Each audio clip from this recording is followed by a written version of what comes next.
usual, Dan Brown. And as usual, our episode is sponsored by A1 Consulting, State Board Prep, educational videos. We got books. We got everything you need to be able to help yourself to become more of a professional. We got that next book coming out soon about being an educator, 20 ways to be a great educator. But we're going to get more on that later. Today, we have another special guest. We have my guy, one of my OGs. See, he's chuckling because he's younger than me, but he's like one of my OGs, business-wise. I go to him and ask him for advice. You know what I'm saying? We got Game the Groomer. What's up? What's going on, Ryan? You good? Yes, sir. What's going on, boss man? Everything good? Yeah, I'm doing well, man. It's good to be able to see you. You know, always great to be able to see you. Likewise. We got to give the people. We got to give the people what they want. You know what I mean? They see A1 Kutz. Now there's 2 locations, and originally it started in Snellville, and then we got another one in Lawrenceville. You guys just keep reinventing yourselves, making moves, but we're gonna go backwards. We're gonna go back and start from the very beginning. All right. So when I first met you, I mean, what were you, like 15? Nah, you weren't that young. But like, tell me, you were the youngest one in the school, right? Yeah. All right. So tell us how you started in barber school. When we first met. What led to that? First off, I just want to say thank you, Dan, for bringing me on, inviting me to the podcast. I know it was very hard to get me on here. Your schedules, my schedules, life. Your schedule. But appreciate the introduction as well. But I don't want to fool y'all. Dan is my instructor. I met him at barber school. I was there to get my license for barbering.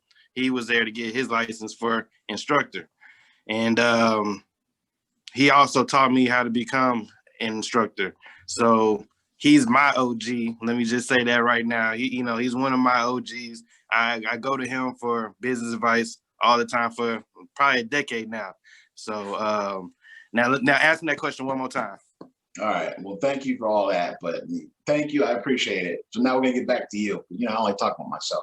Oh, you said, what was you saying? Something about barber school? What you said? So I think you were going to. I think you were the youngest at the school. Right. I mean, you had, the hair was braided. I dropped a picture on Instagram. Yeah, they don't remember that with the braids. You know what I'm saying? So I think you went to Maxwell, I think, or something like that, and you transferred. Yeah. So tell us about that. So in high school, figuring out what I wanted to do, I really didn't want to go to college, but I did want to go to college to have fun, but I didn't get accepted. So I had to, figure out what do I want to do. Barbering, I always liked the vibe in the old school barbershops. I didn't really go there because I had braids and I wasn't really, going for lineups. I didn't have money, but I loved being there. And I always said, man, I wouldn't mind being a barber, and they look like they make money and they having fun, like they vibing, they chilling. I like that. And my mom, she remembered that, and she, she was there. She pushed me. She was always putting that buzz in my ear, like, what do you want to do? And you always said barber, you should, push forward. And a week after I graduated high school, I went to barber school, and I went to one school first. It was a little too high. I was working at Burger King. I'm trying to make payments. Weren't able to make it. So I transferred to Cutting Edge in Atlanta. And that's where I met Dan. And shoot, I'm trying to remember this question again. No, you good, because I don't want you to skip anything. All right. So don't go too fast. So you start school, right? Start school. I'm 18. And I'm not 15 or 16. I'm 18. I graduated high school. I'm in barber school a week later. I'm 18. And I transferred to the other barber school because I wasn't able to make the payments, and Cutting Edge was the best deals in Atlanta, really in Georgia. I was like, okay, sign me up. So I transferred there maybe 3-4 months in to my barbering journey, and boom. What was your, so were you apprehensive when you first started cutting, or was it like, had you cut hair at all before you started barber school, or was that like when you started school, like that's when when you first picked up the clippers? Yeah, I did not know how to cut hair. When I started school, that was my first time. Cause my dad, he's bald, so he had some liners to keep his hair bald.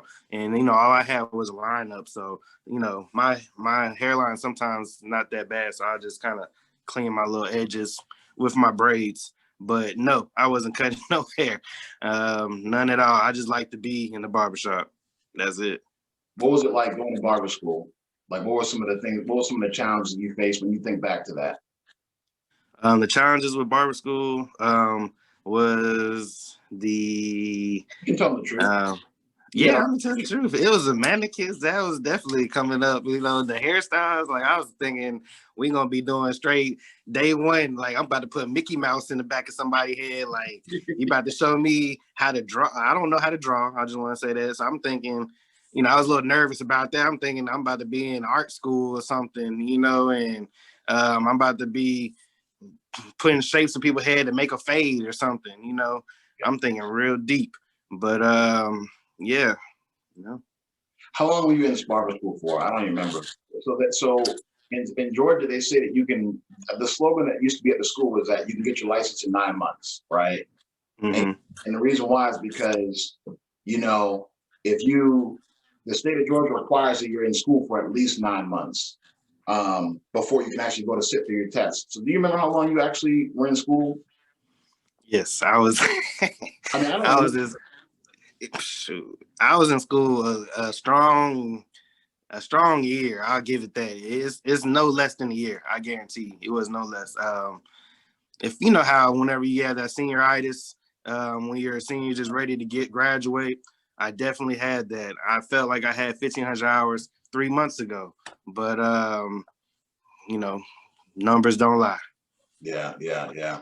So you're in barber school, and are there any classmates or people that you were with in particular that you remember? We're going to get to Russ later, but are there any classmates that you remember, or anybody that kind of like any funny stories or anything that you kind of remember? I mean, the first person who just stand out is G the Barber. Because he just didn't I'm 18, I'm thinking I'm about to walk in school with a lot of 18-year-olds with a lot of, just, 20, just young crowd, it's going to be just a fun environment. G was probably 40. Yeah. I don't know. I'm not trying to, disrespect G if he wasn't 40, but he was probably a strong 40. And he was different. He had like penitentiary vibes, you know what I'm saying? He's not the G he is today. He's a G master barber, 10 years now doing his thing. Shouts out to G the Barber. Yeah. Is it 4, 5, 6? It's G the Barber, but So just to now, he and I had a conversation, and we're gonna drop something with him later, and he shouted you out like legend, so like everything. So what it is now is, so back then he was G the Barber, but now he's Hamilton Monroe. So that's what it is. Oh, okay, true. he went corporate, with the and he's going to explain where the name comes from, but he shouted you and Russ and a lot of you guys out like legendary. So we're going to get to that later. But yeah. So G was, just different vibes. He was a little animated, but then he was a little reserved. I just really couldn't figure him out. And then also like he didn't give me the old school barber vibes. Like he gave me the old school barber vibes, maybe the shoe shine days, but not the cutting up, joning on, so it was just mixing with all different personalities and ages. And, I'm not in high school no more. I'm out here with everybody, women, men, old, young, straight, gay. There was even some gay people in the school and flamboyant. And that's just part of the industry. We're all people, and we're all there for the same goal, to get our license, to be great. So it was some interesting occasion. And then there was fights, all sorts of stuff that just stand out now. I'm trying to think about it, but that's barber school. You're gonna have to put your 1,500 hours in. It's a sacrifice. It's not easy. It costs money. It takes time. You went black for a second. Yeah. Yeah, somebody calling, the phone always ringing. But good thing.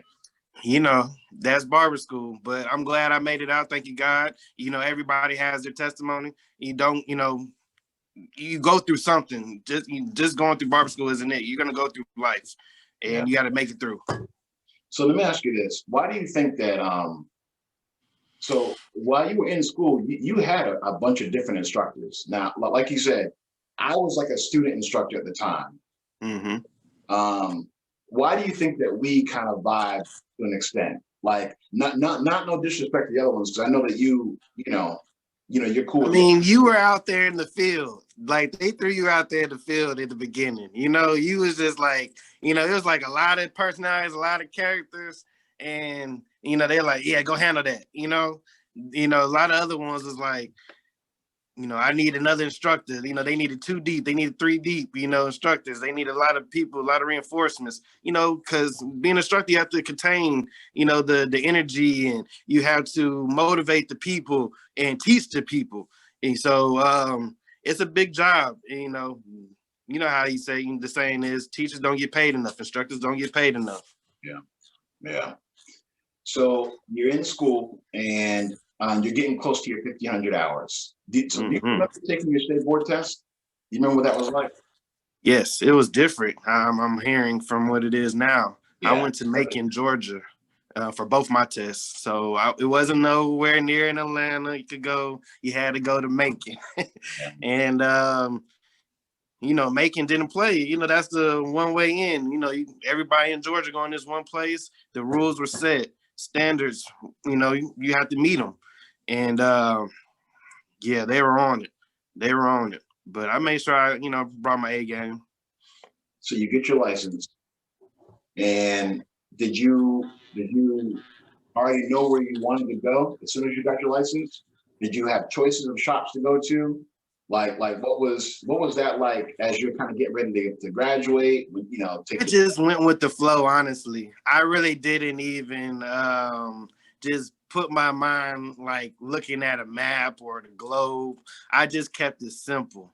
Went to my neighborhood. Like, the barber school was located in Snellville originally. Now it's located in Atlanta, Georgia. So I knew Snellville. I was driving Snellville. I liked the area. I was located in Lawrenceville, Georgia, where my shop is now. But I just like Snellville. So I was like, let me just stay nearby. People know me. They liking me out here. So, I'm going to just stay. But if I could do it over again, I might have started in Atlanta first. Because now that I started in Gwinnett County, I don't really want to go to Atlanta. I'm here in Gwinnett, and I'm known in Gwinnett. I'm good in Gwinnett.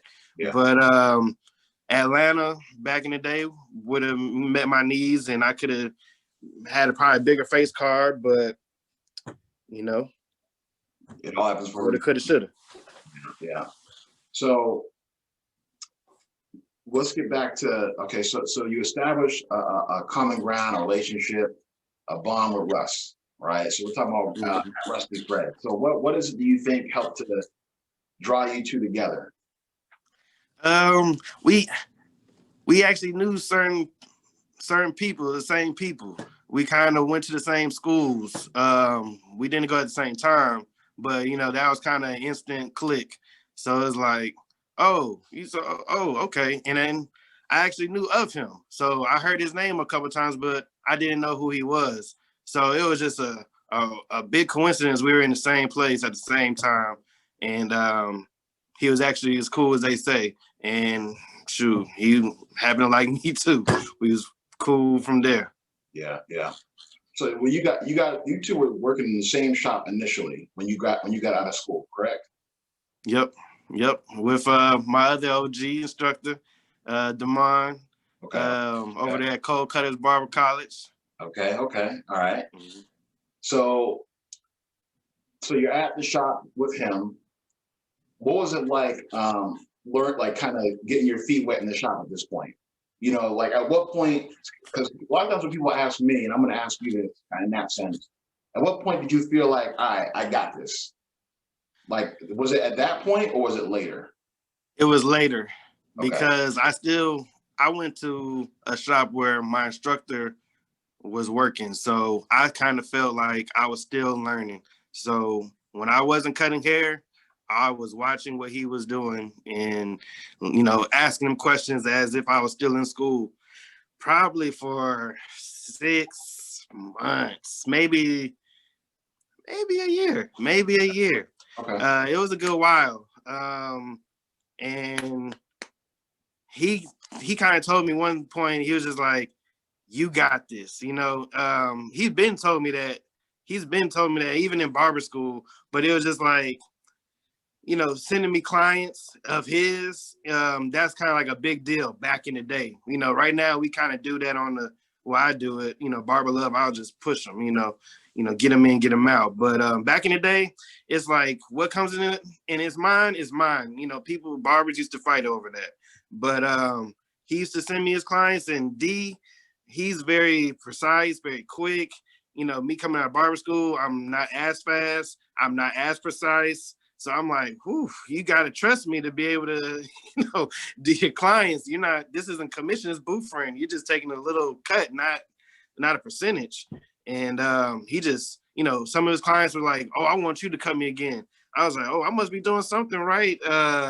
They don't mind coming to me. They asked me how many I got. So yeah, that's when I knew. I didn't know walking in the door. I wasn't like Keenan in Barbershop 2 or 3. When he came in, that he was just posting up his pictures in his station, getting real comfortable, doing his thing, messing up it.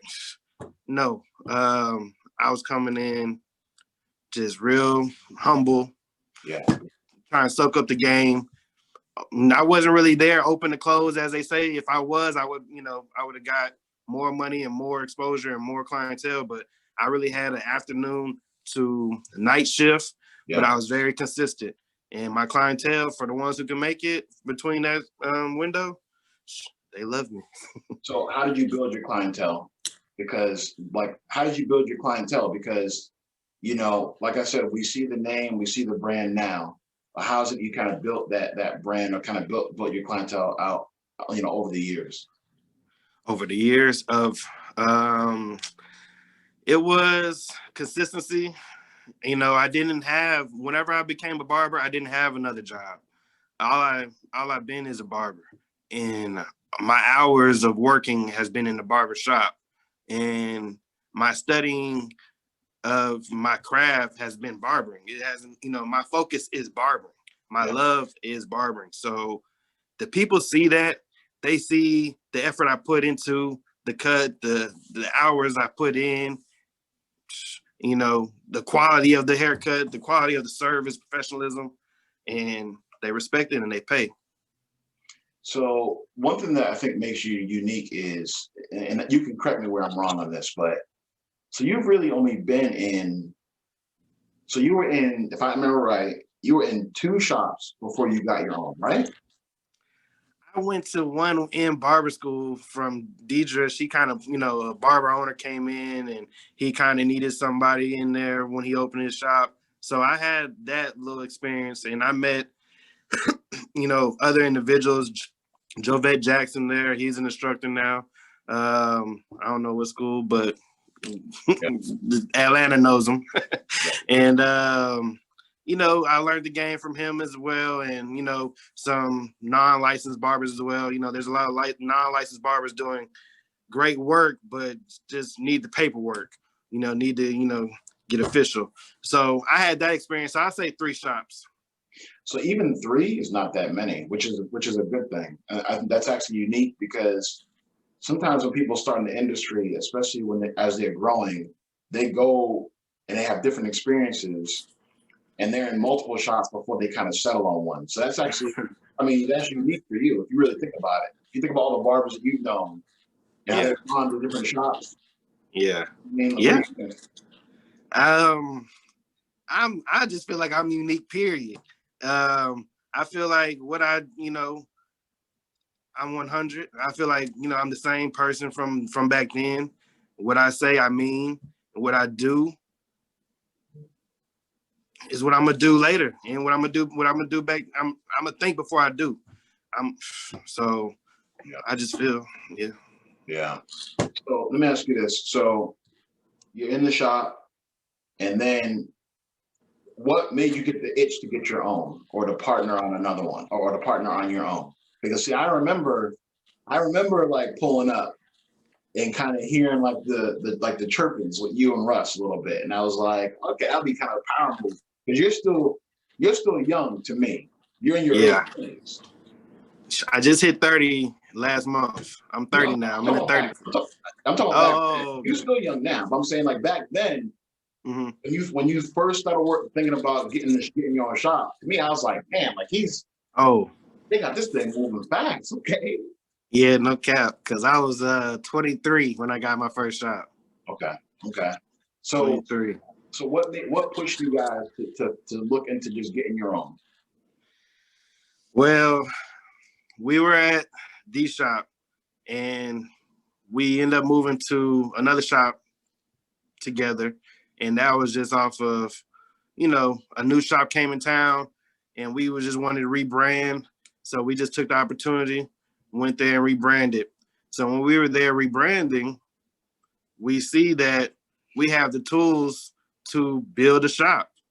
And Russ, he was getting into it with the ownership, and they were in and out, falling in and out, maybe a couple times. Me, I just got overwhelmed with the people they put around me. Like, I'm good. I can vibe with a lot of people. But I got to the point where I want to choose who I work with.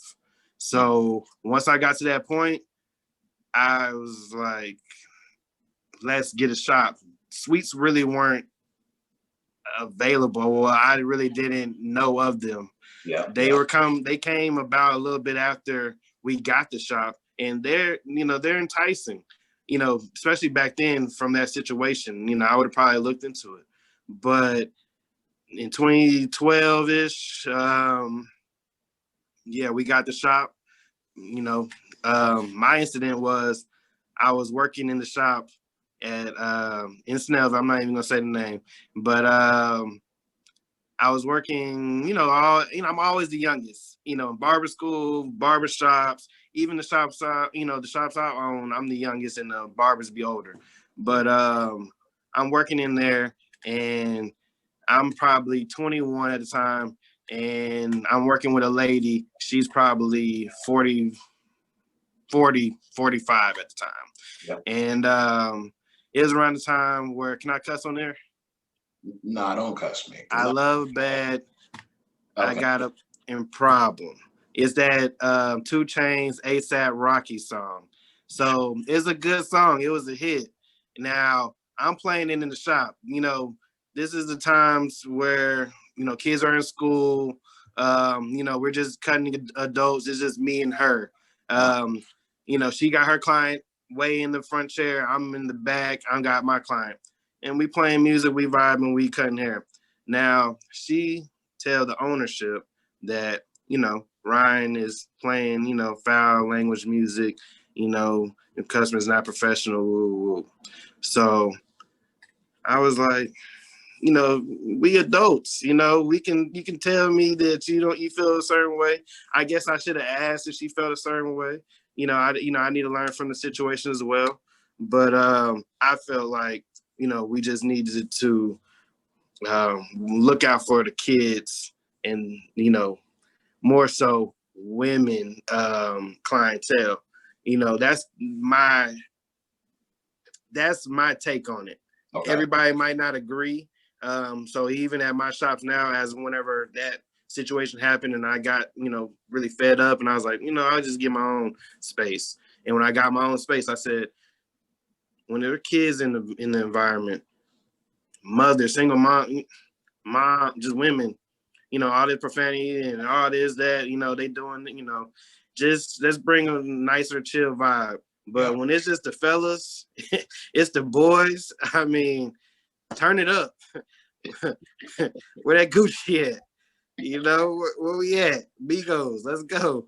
You know, so I still enjoy the barbershop where back in the day you come in and you get Joan, or you hearing the newest songs, or you come in and the bootleg man come in with the CDs and the DVDs and the clothes. You can just get your whole wardrobe.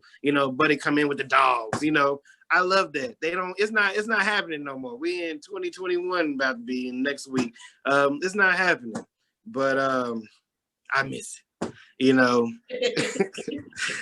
Just give me that clip. I mean, let me post that, because I know somebody got to relate with me on that. It ain't the same no more. And I understand it ain't the same time, but we can at least have something. And I relate to the music when it comes to that. So I think that one of the things that's interesting is, it's almost like clients, right? It's like some clients aren't for you, some shops aren't for you. You know what I mean? Like sometimes it's like you want to create a certain vibe for a certain clientele and a certain vision, then that's for certain clients, and they'll enjoy it, they'll appreciate it, and so will those barbers. So like you said, it's just depending on the vibe that you want to create, and it's a successful blueprint, then it'll be conducive for what you want. So somebody's gonna like it. Yeah, absolutely. So you guys get your first shop. What was it like? What did you do to try to, what did you do to advertise to be able to get barbers? What did you do to be able to reach out and work with some of these other guys that we all see are so successful now doing their own entrepreneurship things? What did you do to kind of start to build the shop out? Because from my eyes, I remember walking in for the first time before you all were even open in the first location. And just being like, I was just super proud, because it was just plush, the colors, the vibe. I was just really proud of you guys. But, and to me, it seemed like you were one of the first shops that I ever saw where the barbers were like, can I work for you guys? In a sense. Oh, really? That's what it's like to me, because at the time I had a shop on the other side of Snellville. And like for me, it was like I had to try to get people, but for you guys, I was looking like, man, like if I didn't have a shop, I'd want to work there. I'd ask them if I could work there. So from your perspective, like what was it like building out your team initially? Initially, we weren't even trying to build a team. We were just wanting our own space. So like I said, their suites really weren't available to our knowledge. So we found a space, which was a, commercial space in a plaza unit. And we just wanted to, vibe out. Yeah. And, we were doing that successfully. We were starting to have a lot of clientele come in. So we needed some help. Yeah. And that's more so whenever I started looking for the style of barbers I like, and, I'm looking for near my age group, young and trendy. I'm looking for, good barbers, I'm looking through my phone, so I don't know their vibe. I'm just looking at their haircuts. I'm looking at, their marketing. I'm looking at, how old or, tall, short, look, all that. Are they rough? Are they clean cut? Everything. And then I'm looking where they located, and then I might just plant a seed like, hey, if you're ever in a bind, or if you're ever in a bad situation where you're located, come check us out, Yeah. And the message more so I got was, okay, I appreciate it, or I'm good, but I'll keep you in mind. I'm like, okay, that's all I'm asking, Yeah. And some people were willing to come check it out just then, but the ones who we pretty much got in initially, like the starting 5, we were. I was putting it like that. Yeah, we were pretty much recruiting. We were like, who's hot in the streets? Like, we're asking the streets, you know what I'm saying? Like where you going? You know what I'm saying? Like, if you don't come here, where you going? Like, if it ain't us, where? You just, it's like, what's up? Let me know. Yeah, I told you. And we hearing some names. We heard some names, so we had to, see what's going on. And when I saw what's going on, I liked what was going on. So I was like, hey, we need to team up. We ain't got time for you over there, we over here. We need to come together and we need to get this money. And, certain situations, I mean, when I step in the building, they know what's up. I mean, I'm not here to play around. We're not here to, just talk to hoo-ha. Nah, it's go time. And they get the vibe, and, we move forward.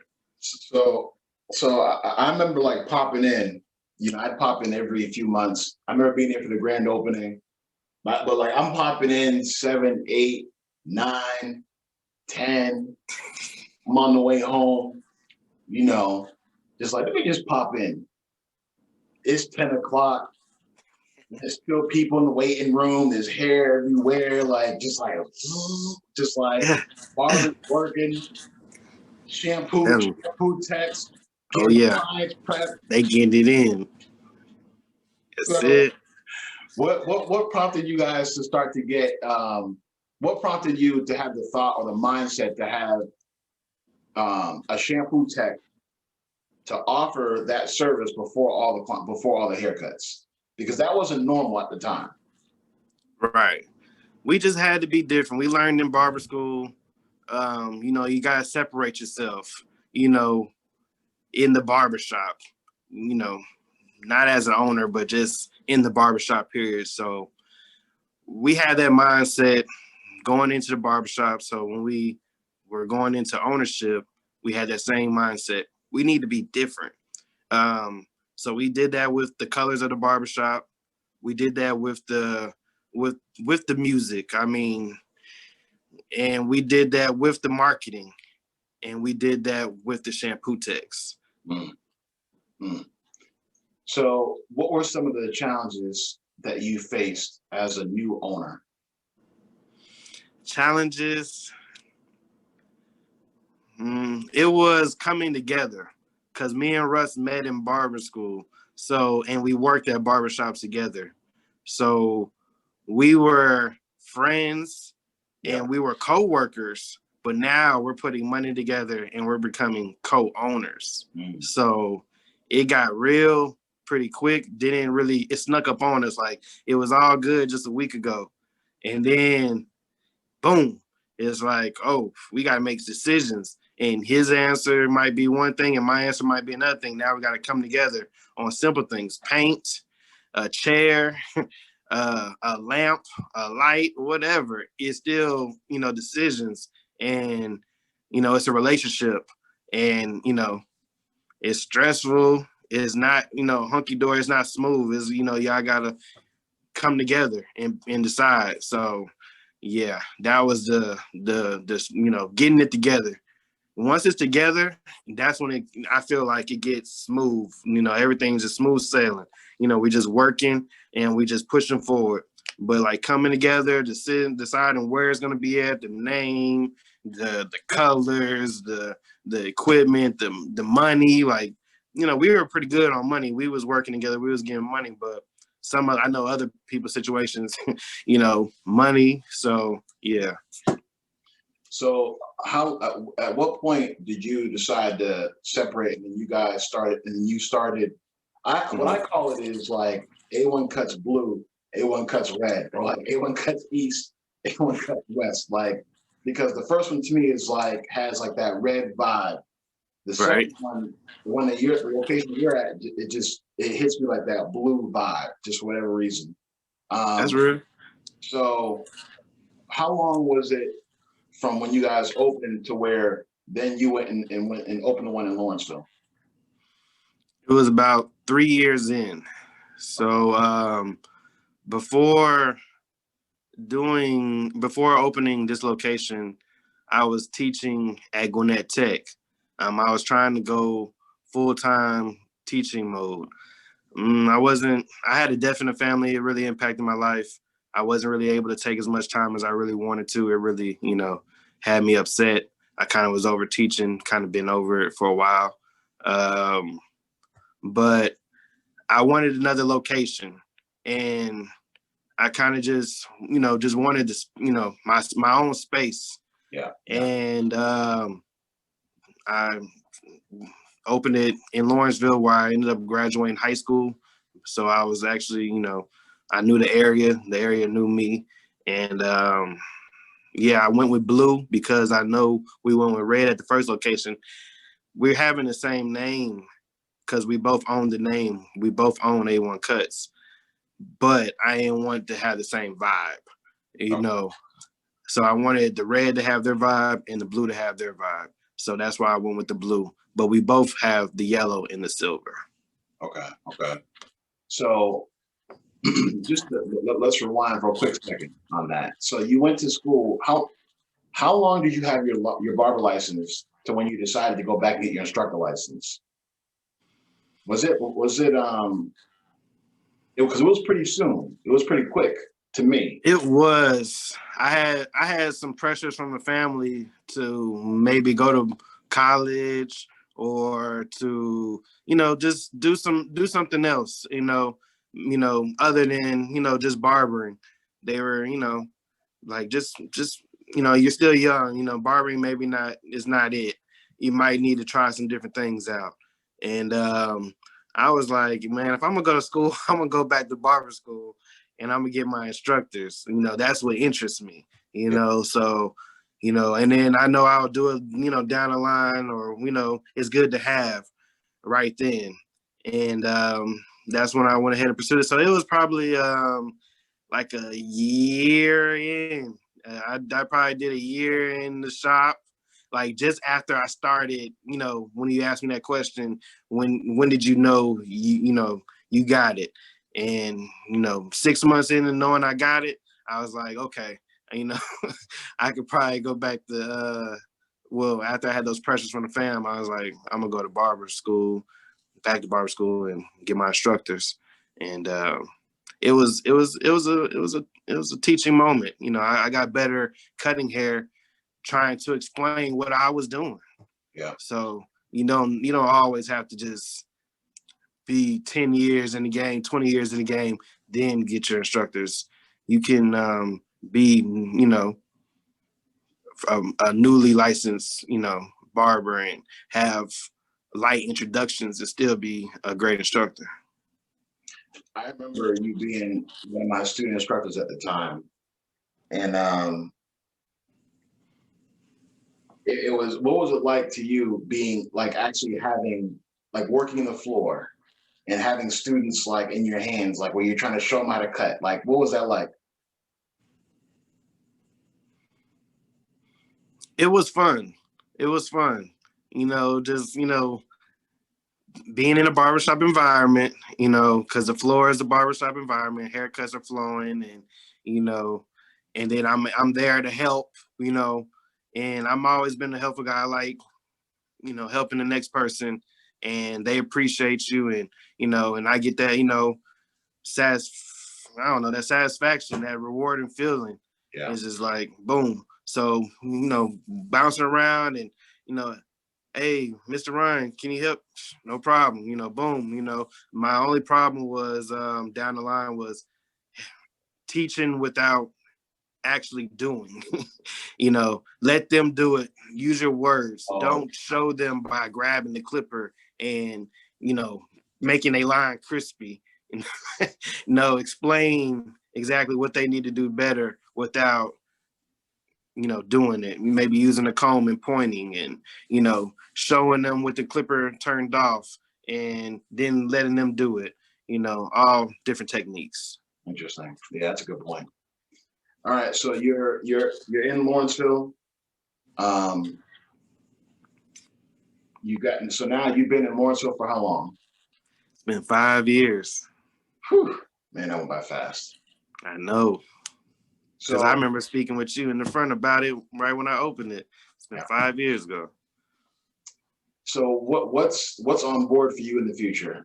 We've talked about some stuff offline, but what's on board for you in the future? Because I know you're expanding your thoughts to things outside of just being behind the chair. So just, and I know you got some things in the works. So you can just tell us what you feel comfortable telling us for now, because I know you want to come out of the cut with some stuff down the road.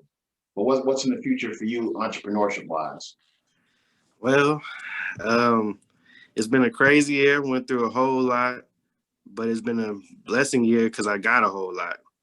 And one thing I got already, thank you God, is a house. I got my first house right before, I hit 30 last month, but I got my house a couple months ago, back in July. And my initial plan, because I've been wanting a house since being a teenager, is to get in the house and enjoy it. But my house is so big. It has 4 rooms upstairs, 1 room as soon as you come through the door, and I have a full basement. And it's just me, I don't need all that house. So I'm ready to get into the real estate market. Oh, okay. You like it's just me. I got a big house. I thought you started talking about some family stuff, whatever. Like you. No, I mean, hopefully that works out down the line. No, you're like, I got all these rooms. It's just me. I'm like, it's something I'm missing. I mean, that might come sooner than later. I'm working behind scenes on that. But no, not at that point yet. But like I said, I have 4 rooms upstairs. I have 1 room as soon as you come through the door, and I have a full basement. That's, if I did it at $500, that's $2,500 on rooms, and full basement at $1,000. That's $3,500. My mortgage at $1,650. You do the math. Put it towards the 2 payments towards the mortgage, or put it towards another property. I'm trying to get that going. But also, this is my 5th year. This is my 5th year with the shop, and I need to renew my lease. But I don't want to renew my lease. I thank God for this location and, the plaza. I love it. I'm so comfortable here. But I don't own this. I'm just making payments here. So I'm trying to get something I can own. So I'm looking in my area for a freestanding building. I'm in contract negotiations right now with the building, and I hope it can go through any day now. I hope it can go down today. I'll be moving stuff today. But I'm looking down the street. It's like 2 miles away. On the way towards Mall of Georgia, Top Golf, Andretti, little racing car place, all the attractions. But it should be around the same price as my lease. But the upside is I'll be able to own it. So that's what I'm working towards. I always been bouncing around. Like I said, I went to 3 shops. I feel like I moved a lot. You gave me a compliment saying that I really didn't do that much moving. And, compared to what they do nowadays, people move around a lot. But back in the day, you got to really stay planted to really grow. And, for me bouncing from those couple shops in Snellville to me getting my first shop in Snellville to bouncing to my solo shop here in Lawrenceville. But like I told you, I'm not ready to stay. I'm ready to move forward to get my own building. So this will really plant me if, God allows me to, get this location, because I'll be there. I'll be right there. You can't see my phone. No! This dude, man. I told you this he was outside. What's up, man? What's good? Y'all doing the interview? Yeah, I said Russ gonna pop up in a minute. I said just any minute now. Yeah, I've been out there for a minute. I knew he was gonna say that. He said Russ gonna pop up. Russ gonna pop around 10:30, something like that. You know, may run a couple minutes late. I'm like, oh man, if Russ could just pop in, you know what I'm saying? Like that'd be a good look. And you've been sitting that'd be all the time. What's going on, man? Hey, run it back a little bit. Let it get his perspective. Of course, I have to run it back. I mean, this is the incomparable, legendary at Rusty Fred. You know what I'm saying? A1 Kutz. Y'all, everybody knows the name. Everybody knows the brand. You doing all right today, sir?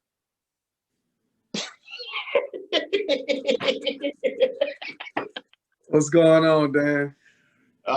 You know, so let me keep it a buck. All right. I would say that first off, I'm proud of everything that you've done, proud of everything that you two have done. Like I said, everybody knows the brand, everybody knows the label. You know our history and where we come from. You know what I'm saying? Like the day that we first met, you looked like you wanted to knock me out. You know what I'm saying? Like, but if it was anybody else, you probably wouldn't even came on the camera. Am I right? Right. You're right. So I appreciate you. I'm not going to take up too much of your time. We're just telling the people, trying to inspire the people, talk about some entrepreneurs that are doing big things in the industry. Yes, sir. So I appreciate you. I appreciate you popping in. So you doing all right? Yes, sir. I'm all as well. That's good. Hey, but so we were talking earlier on. I'm just going to give you about 4 or 5 questions. Okay. All right. So you start barber school. Okay. How did you meet, or how did you link up with Game? We met right when we met right when I started barber school for the most part. I think he had already been to another school, and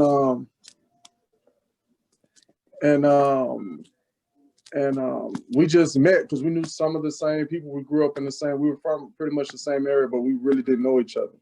So we had that in common.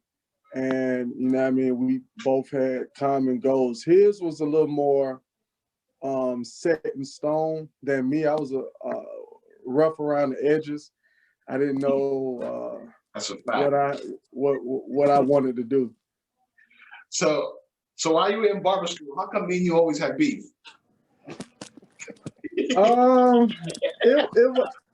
You like structure, and I didn't. I wasn't used to structure at the time, so we would butt heads.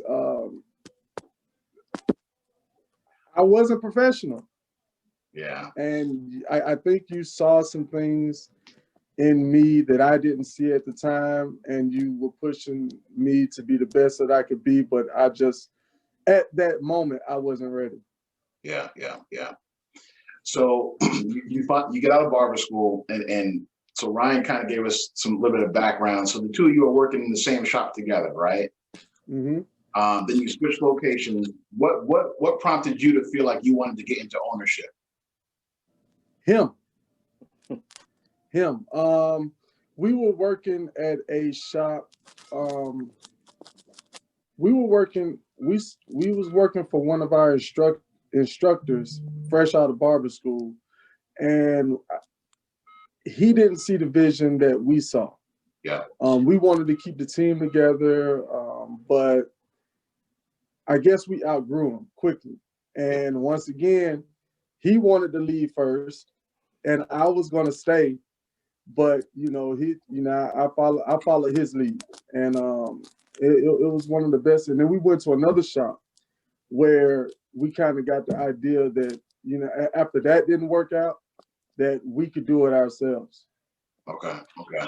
So what were some of the challenges that you faced? Well, before I even get to the shop, when you were in barber school, aside from the fact that you had beef with your instructor, what were some of the challenges that you faced?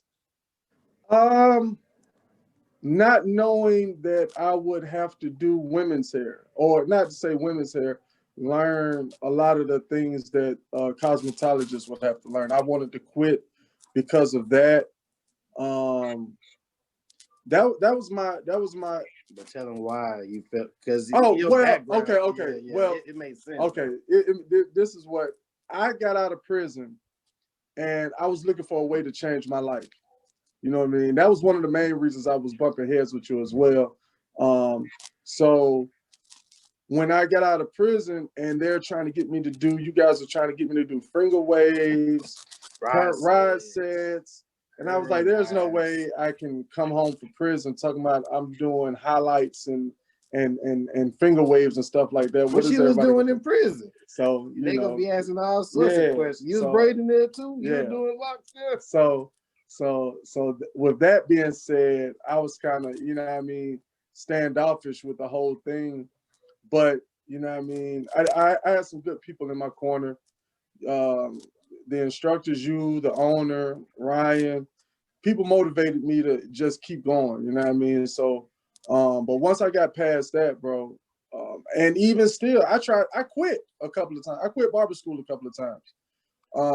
But once again, this guy, once he graduated, it motivated me to say, oh, hell no. I can't let him just be the only one to graduate out of our class, because honestly, a lot of people didn't graduate out of our class. What was it like building out the first location? Ryan gave his perspective. What was it like for you? Kind of like building the starting five, building the team. What was that like? It was dope. It had its moments. The way we had it mapped out, it worked out in our favor. You know what I mean? But we learned a lot on the mistakes that we made. Something as simple as the lease that we signed, that it wasn't in our favor at all. We didn't know about build out at the time, what you're supposed to get as a tenant from the people that your company that you're leasing from. It's like we learned so much and we did so much wrong, but at the same time, it made us who we are today. You know what I mean? But as far as like the whole experience, it was dope because we had a solid foundation of hungry individuals. You know what I mean? That most of them ended up leaving and going to open up their own thing. So that's a testament in what they learned from us. They took the positive and negative from us and went on to do their things. Yeah. You know, some were successful, some were not, whatever, but they all ventured out to do their own thing. So that in itself was dope to me. Right. So I got a question for both of you. This is like the $1 million question. I'm like one of the few people that can even ask this. Y'all got to dig deep. So turn the camera a little bit to you, Ryan, because I want to see both y'all's expression. And Ryan, I'm going to let you answer this. What was so give me one of the challenges that you have to deal with working with Russ as a co-owner. Because regardless of any kind of partnership has challenges. Right. So I want you to give me a challenge that you faced. And Russ, I want you to give me one to work on. All right. I mean, the first thing I'll say is I just had to tell him to get out of the client's view being the first person they saw, like when they come through the door. Because Russ, once you get to know him, he's the greatest person, you know, but initially he might mean mug you. He might not get you with a smile. He might not greet you. That's a fact. You know, he might, give you like a stare down just to make sure you're all the way, there first. And then, he eased into the professionalism and the conversation and everything. So at one point we had one oddball station, which was underneath a TV in the middle of the shop, and that was his station. But I was like, just come over to fall in with the barbers. Just fall in. And you have a view of the TV. It's so big. It's right there. And when people come in, they'll see, me and Peanut and Izzy, just nice individuals, just gonna greet you with the kindness of our hearts, and then Russ back there can, analyze you a little bit and make sure the we know we're okay, we're protected, then he'll, fall into some conversation once he agrees that you're okay. That you're okay. So let me just say that that's a fact, because when we first met, we're sitting down at the table, Russ. You know what I'm saying? Like, you look at me like I'm just going over like, school is Monday, Tuesday, Wednesday. Nice to meet you. My name is Dan Brown. And you're like, Yeah. I'll never forget that day, because I was like, man, I'm like, did I say something, or But but that's a fact, though. That's a fact. What about you, Russ? What makes Ryan kind of aggravating sometimes? It's not. I think as crazy as it sounds, I'm not used to structure. So it's not nothing that really aggravated me, because he could give me an idea and I'll take off with it. Like, he has all the ideas, the shop and everything, but it was like sometimes his structure, I would rebel against it. Something as simple as, it's crazy. Like, I would come up with rules that we would abide by, like shop rules before we open up. It would be my idea, and I broke him. So I can't say it was one thing that just aggravated me. It was just, I think what it was more so me.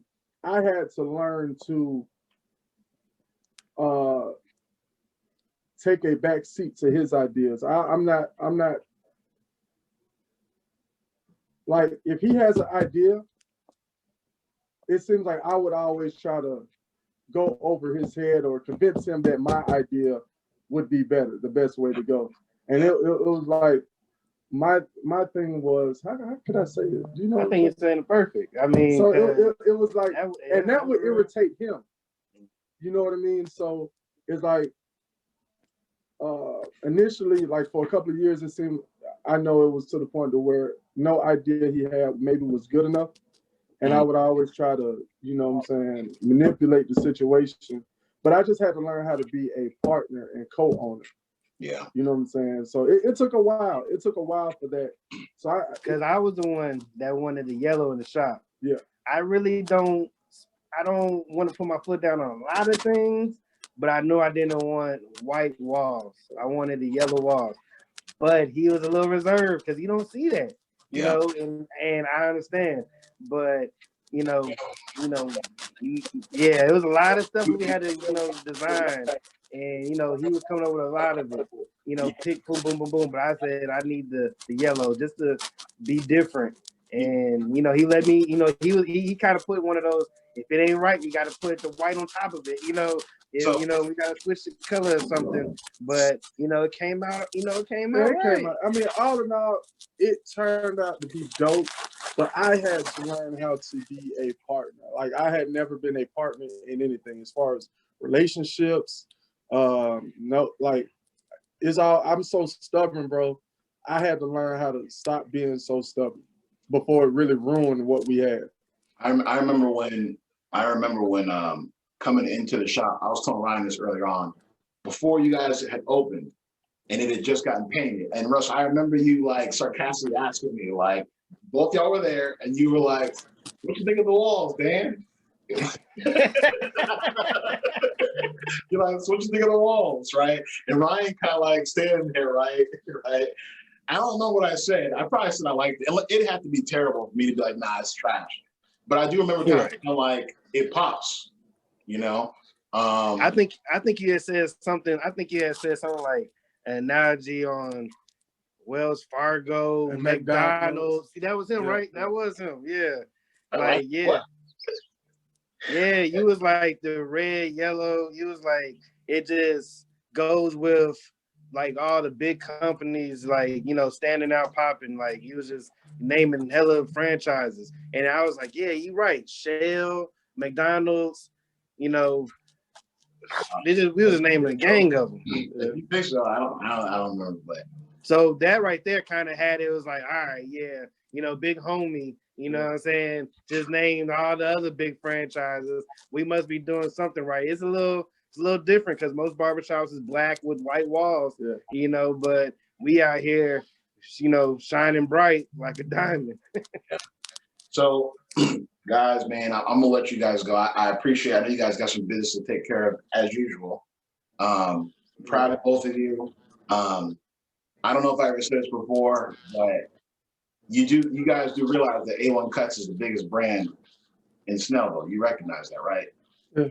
Like in Gwinnett County, A1 Kutz like rings. It rings off. You know what I'm saying? So you guys, I'm really proud of all the work you guys have done. I'm even more proud of whatever you guys have going on in the future. So just let me know, whatever I can do to help and assist.